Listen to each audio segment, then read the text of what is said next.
En mayo de 1941, la guerra dio un giro que nadie había visto venir. Hasta ese momento, las invasiones se habían hecho con ejércitos avanzando por tierra o con desembarcos anfibios cuidadosamente preparados. Pero en la isla de Creta, Alemania apostó por algo radicalmente distinto, una invasión casi completamente aérea. La Operación Mercurio sería la primera gran ofensiva aerotransportada de la historia, y su punto decisivo estaría en un lugar aparentemente secundario. El aeródromo de Maleme. Creta era un objetivo estratégico de enorme valor. Controlar la isla significaba dominar el Mediterráneo oriental, amenazar las rutas marítimas británicas y proteger el flanco sur del eje tras la campaña de los Balcanes. Para Alemania, además, Creta era una espina clavada, había quedado en manos aliadas tras la retirada británica de Grecia, y su sola existencia representaba una base potencial para ataques aéreos contra posiciones alemanas en el Egeo. El plan alemán era audaz hasta la temeridad. En lugar de un desembarco naval clásico, la invasión sería liderada por paracaidistas del Fallschirmjäger, lanzados directamente sobre los aeródromos clave de la isla. Una vez capturados, esos aeródromos permitirían el aterrizaje de refuerzos, armas pesadas y tropas de montaña. Si el plan funcionaba, la isla caería en cuestión de días. Si fallaba, los paracaidistas quedarían aislados, rodeados y condenados. Entre todos los objetivos, Maleme era el más importante.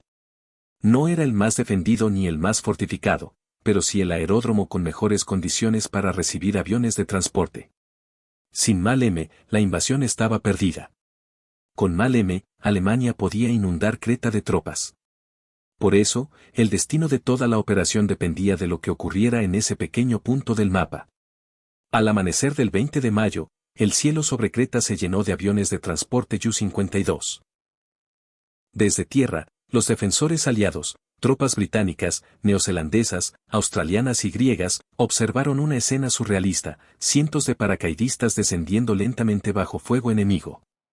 A diferencia de lo que mostraban los desfiles propagandísticos, los Fallschirmjäger no aterrizaban como una fuerza compacta. Caían dispersos, muchos lejos de sus objetivos, otros directamente sobre posiciones enemigas. La doctrina alemana hacía que los paracaidistas saltaran con armas ligeras. Sus fusiles, ametralladoras y morteros caían en contenedores separados. Eso significaba que, durante los primeros minutos, a veces horas, muchos combatían solo con pistolas, granadas y cuchillos. En Maleme, esa debilidad se convirtió en una pesadilla. Los defensores abrieron fuego mientras los paracaidistas aún descendían, causando pérdidas severas antes incluso de tocar el suelo. El aterrizaje fue caótico. Algunos paracaidistas murieron colgados de los árboles, otros fueron abatidos al caer, y muchos quedaron aislados en pequeños grupos sin comunicación entre sí. Lo que debía ser un golpe rápido se transformó en una lucha desesperada por sobrevivir. En los alrededores de Maleme, el terreno favorecía al defensor, colinas, olivares y posiciones elevadas desde donde se podía dominar el aeródromo. Para los mandos aliados, la situación parecía clara. El ataque aéreo alemán estaba siendo destrozado. Las pérdidas de los paracaidistas eran tan altas que, durante las primeras horas, la invasión parecía un fracaso total. En Berlín, los informes iniciales eran alarmantes. Nunca antes Alemania había sufrido tantas bajas en tan poco tiempo en una sola operación. Pero la batalla de Maleme no se decidiría en las primeras horas, sino en una cadena de decisiones críticas, errores de comunicación y vacíos de mando. Mientras los paracaidistas luchaban por mantenerse con vida, los defensores aliados enfrentaban un problema igual de grave, no tenían una imagen clara de lo que estaba ocurriendo en otros sectores de la isla. Cada unidad veía solo su propio fragmento del caos. En Maleme, esa falta de información sería fatal. A pesar de haber infligido enormes bajas, los defensores no comprendieron del todo la importancia absoluta del aeródromo. Lo consideraban un objetivo más, no el centro de gravedad de toda la invasión. Esa percepción equivocada, combinada con la presión constante y el agotamiento, preparó el terreno para un giro inesperado. Los paracaidistas alemanes estaban al borde del colapso, pero no habían sido aniquilados. Y mientras un solo acceso al aeródromo siguiera abierto, la operación aún tenía una oportunidad de sobrevivir. Antes de continuar con el video, recuerda suscribirte si estás disfrutando y aprendiendo algo nuevo. Apoya al canal con un like y comenta qué otras batallas quisieras escuchar. Continuemos. Tras las primeras horas de combate, el aeródromo de Maleme seguía sin estar claramente en manos alemanas, pero tampoco había sido asegurado de forma definitiva por los aliados. El terreno alrededor estaba cubierto de cuerpos, equipos dispersos y pequeños grupos de Fallschirmjäger que luchaban de manera aislada. La operación, que había empezado como un golpe audaz, pendía ahora de un hilo extremadamente fino. Para los defensores aliados, en su mayoría tropas neozelandesas, la situación era confusa. Habían infligido enormes bajas y repelido varios intentos alemanes de aproximarse al aeródromo, pero carecían de información clara sobre lo que ocurría en otros sectores de Creta. Las comunicaciones eran deficientes, los mandos estaban dispersos y el bombardeo constante había desorganizado la cadena de mando. En ese contexto, evaluar correctamente el estado real del enemigo era casi imposible. Durante la noche, se tomó una decisión crítica. Creyendo que los alemanes podían estar recibiendo refuerzos y temiendo quedar aisladas, algunas unidades aliadas se replegaron de posiciones clave en las colinas que dominaban Maleme. Desde su perspectiva, se trataba de un ajuste táctico prudente. Desde la alemana, fue el punto de inflexión absoluto de toda la operación.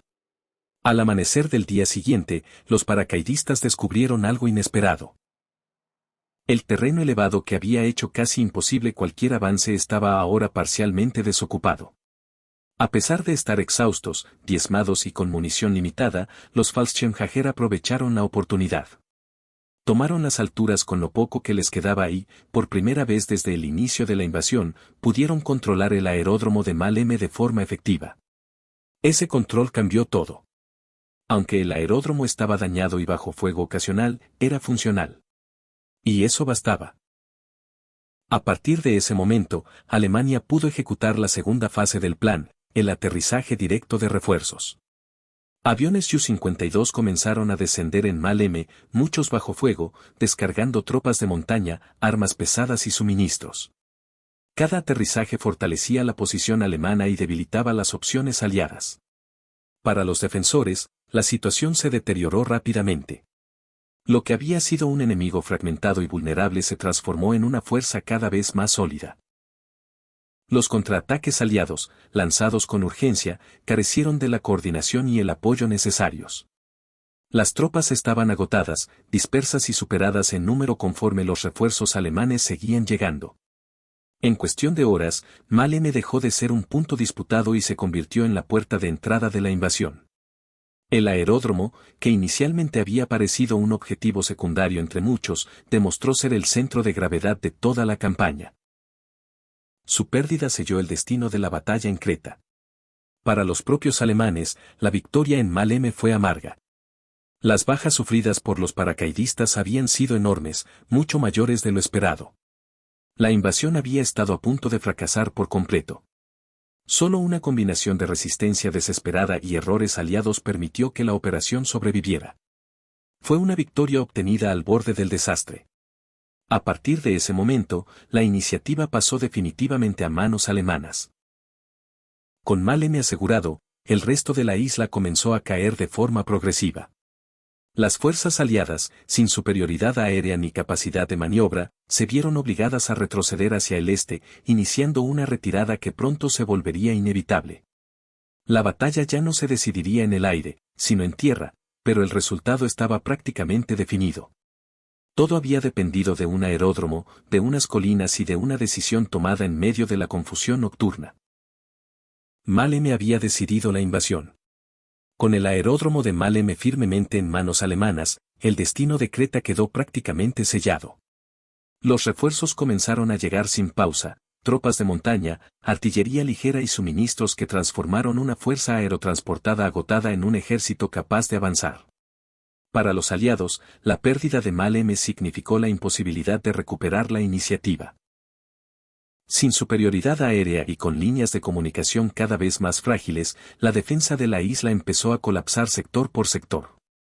Las fuerzas aliadas iniciaron una retirada gradual hacia el este, intentando ganar tiempo para evacuar al mayor número posible de hombres.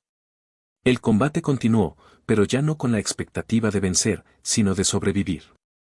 Puertos improvisados, caminos costeros y zonas montañosas se convirtieron en rutas de escape bajo constante bombardeo. Muchos soldados lograron ser evacuados por mar, pero miles quedaron atrapados y terminaron prisioneros.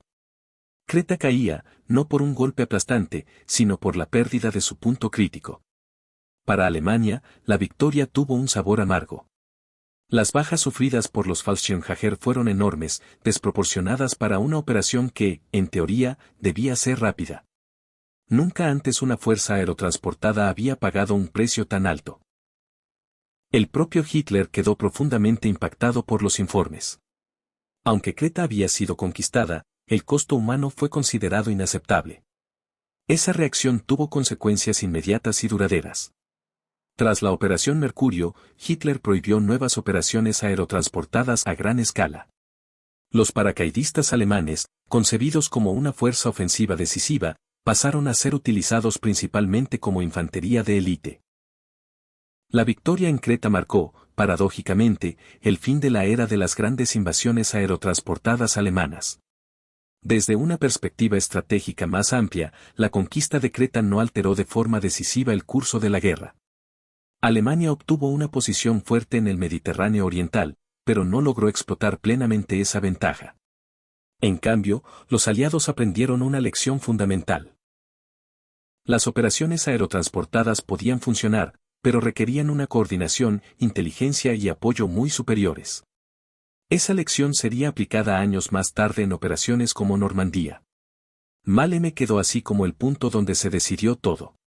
No fue la valentía individual ni la superioridad técnica lo que inclinó la balanza, sino una combinación de resistencia extrema, errores de interpretación y decisiones tomadas en condiciones de caos. Un aeródromo aparentemente secundario se convirtió en la llave de una isla entera. La Operación Mercurio pasó a la historia como una paradoja. Fue una victoria táctica brillante, una demostración audaz de lo que los paracaidistas podían lograr y al mismo tiempo, un desastre estratégico que convenció a Alemania de no volver a intentarlo. Los hombres que cayeron sobre Maleme ganaron la batalla, pero perdieron el futuro de su propia doctrina militar. Así terminó la invasión alemana de Creta. No como una campaña ejemplar, sino como una advertencia temprana sobre los límites de la guerra aerotransportada. En Maleme, los paracaidistas alemanes hicieron historia, pero el precio que pagaron fue tan alto que incluso sus propios líderes decidieron que nunca debía repetirse. Gracias por llegar hasta el final del video. Si te gustó no olvides suscribirte para apoyar al canal y continuar con más batallas olvidadas. Hasta el siguiente video.